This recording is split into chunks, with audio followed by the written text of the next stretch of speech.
Okay, this is the proposed building for the new currency administration branch, because currency we have to supply to the number of ATMs and to the branches. So therefore this is a place which is central and secure, and it will be built with strong building material and also with foundations, so that it will centralize the currency distribution process.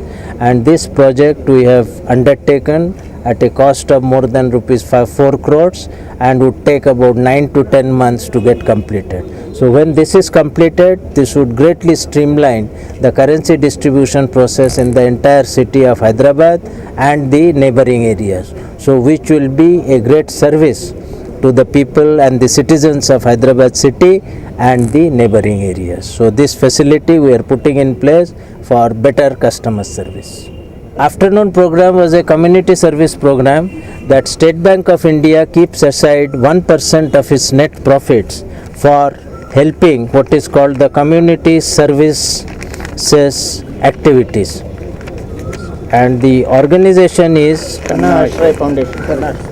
Kannai Ashray Foundation of Rajamundry. It looks after the mentally challenged children.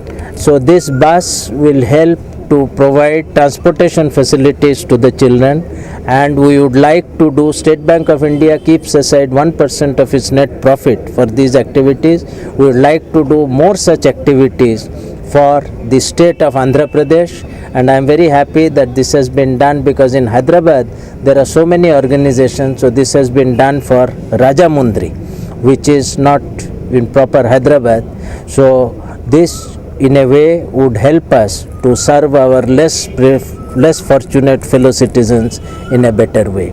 And the circle management has assured and has agreed and will be undertaking more such activities during the year.